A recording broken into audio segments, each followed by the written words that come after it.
ان الحمد للہ والصلاة والسلام علی رسول اللہ اعوذ باللہ من الشیطان الرجیم بسم اللہ الرحمن الرحیم قال اللہ تعالی فی سورہ الاحزاب من المؤمنین رجال صدقوا ما عاهدوا اللہ علیہ فمنهم من قضى نحبه ومنهم من ينتظر وما بدلوا تبدیلا۔ ایمان لانے والوں میں ایسے مردان حق موجود ہیں جنہوں نے اللہ سے کیے ہوئے عہد کو سچا کر دکھایا ہے۔ ان میں سے کوئی اپنی نظر پوری کر چکا اور کوئی وقت آنے کا منتظر ہے، اور انہوں نے اپنے رویے میں کوئی تبدیلی نہیں کی۔ انس بن نضر رضی اللہ تعالیٰ عنہ اور چند اصحاب اتفاق سے بدر کی جنگ میں شریک نہ ہو سکے تھے۔ ان مردان حق نے اللہ سے عہد کیا کہ اگر آئندہ کوئی جہاد کا موقع ہاتھ آیا تو وہ پورے استقلال کے ساتھ خون کے آخری قطرے تک لڑیں گے۔ چنانچہ غزوہ احد اور غزوہ خندق میں ان مخلصین نے پوری جانثاری سے کام لیا۔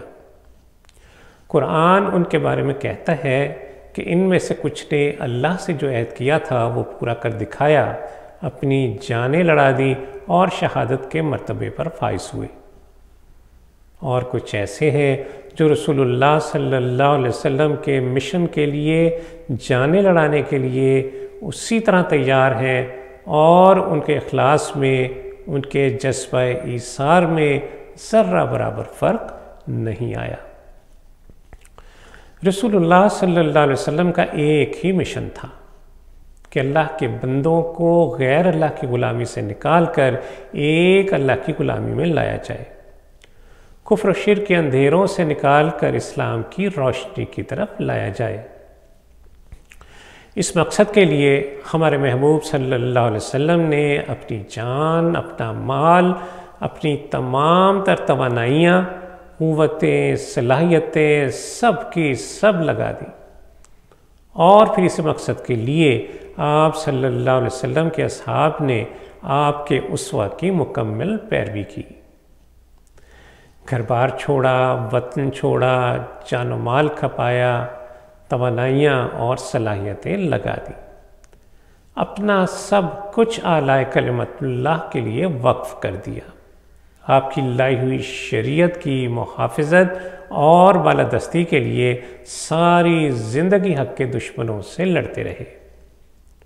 احد کے معرکے میں پہاڑی درے پر مقرر مسلمانوں کے گروہ نے جب مسلمانوں کو حاوی ہوتے دیکھا تو اپنی جنگی پوزیشن کو چھوڑ دیا، یوں دشمن کو پیچھے سے حملہ کرنے کا موقع مل گیا، اور اسی باعث مسلمانوں کو اچانک حملے سے سخت نقصان پہنچا۔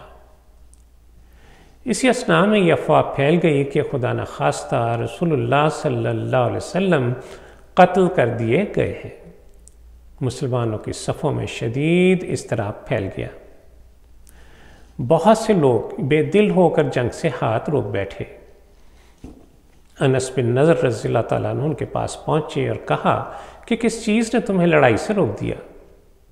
کہنے لگے رسول اللہ صلی اللہ علیہ وسلم قتل کر دیے گئے ہیں۔ انس رضی اللہ تعالیٰ عنہ بولے کہ ان کے بغیر ہماری زندگی کس کام کی؟ اٹھو اور اس مشن کی خاطر اپنی جانیں قربان کر دو جس مشن کے لیے آپ صلی اللہ علیہ وسلم نے اپنی جان کو قربان کر دیا۔ پھر 2 قدم آگے بڑھے اور بولے اے اللہ، میرے ساتھیوں نے جو کچھ کیا میں اس کے لیے معذرت خواہ ہوں، اور جو کچھ مشرکوں نے کیا میں اس سے برات اختیار کرتا ہوں۔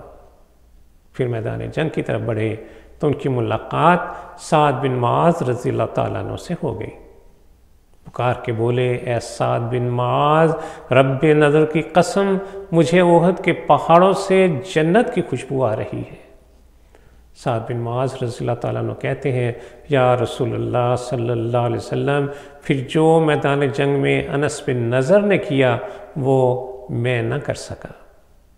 جب انس بن نضر رضی اللہ تعالیٰ عنہ کو تلاش کیا گیا تو ان کے جسم کا کوئی حصہ ایسا نہ تھا جس پر تیر، تلوار اور نیزوں کے گھاؤ نہ ہوں۔ دشمن نے ان کے ناک، کان اور دیگر اجزائے جسمانی کو کاٹ ڈالا۔